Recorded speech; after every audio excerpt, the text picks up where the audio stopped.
Assalamualaikum warahmatullahi wabarakatuh. Halo teman-teman,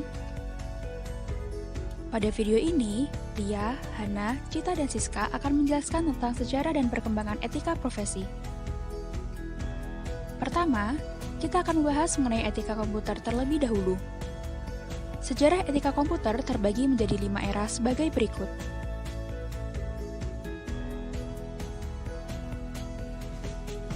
Pada tahun 1940 hingga 1950, pada saat Perang Dunia II berlangsung, Norbert Wiener melakukan penelitian di bidang etika dan teknologi yang memunculkan cybernetic atau the Science of Information Feedback System. Pada tahun 1948, ia menuliskan buku yang berjudul Cybernetics, Control and Communication in the Animal and the Machine.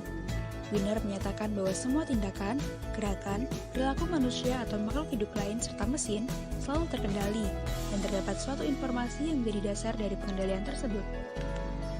Kemudian pada tahun 1950, Wiener kembali menulis buku dengan judul The Human Use of Human Beings.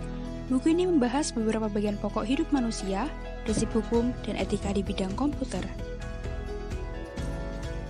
Selanjutnya pada era 1960-an, Don Parker dari SRI International Menlo Park, California melakukan riset untuk menguji penggunaan komputer yang tidak sah dan tidak sesuai dengan profesionalisme di bidang komputer.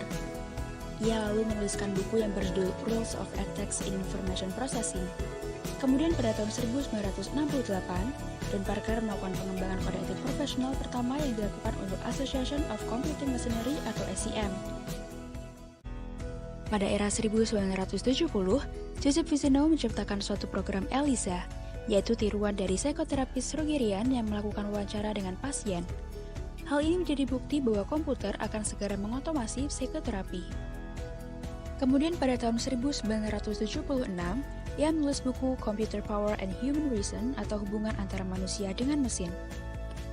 Pada 1970 hingga pertengahan 1980, Walter Manner melakukan kursus eksperimental mengenai computer ethics di tingkat universitas, dan di tahun 1978, ia menuliskan buku tentang material kurikulum dalam pengembangan pendidikan etika komputer di universitas yang berjudul Starter Kit in Computer Ethics. Pada era 1980, banyak dilakukan pembahasan mengenai computer-enabled crime atau kejahatan komputer, masalah yang disebabkan kegagalan sistem komputer, invasi keleluasan pribadi melalui database komputer, serta perkara pengadilan mengenai kepemilikan perangkat lunak. Pada era ini, etika komputer merupakan suatu disiplin ilmu. Kemudian pada pertengahan 80-an, James Moore membuat artikel berjudul What is Computer Ethics? Dan Deborah Johnson membuat buku teks berjudul Computer Ethics. Pada era 1990-an hingga sekarang, Donald Clutterbuck, Kate Miller, Simon Rogerson, dan Diana Martin melakukan riset mengenai tanggung jawab profesional dalam bidang komputasi. Pada era ini, etika komputer telah menjadi salah satu bidang ilmu utama pada banyak riset dan perguruan tinggi di dunia yang akan terus dikembangkan mengikuti perkembangan komputer itu sendiri. Lalu, kita akan membahas mengenai etika komputer di Indonesia. Pemikiran tentang etika komputer diadopsi menjadi kurikulum wajib di hampir semua perguruan tinggi di bidang komputer di Indonesia dan telah dimasukkan pada bidang studi yang relevan. Selanjutnya pada pembahasan pandangan dalam cakupan etika komputer, ketika dihadapkan pada masalah mengenai bagaimana teknologi komputer harus digunakan, etika komputer hadir menjadi solusi untuk menentukan apa yang seharusnya kita lakukan.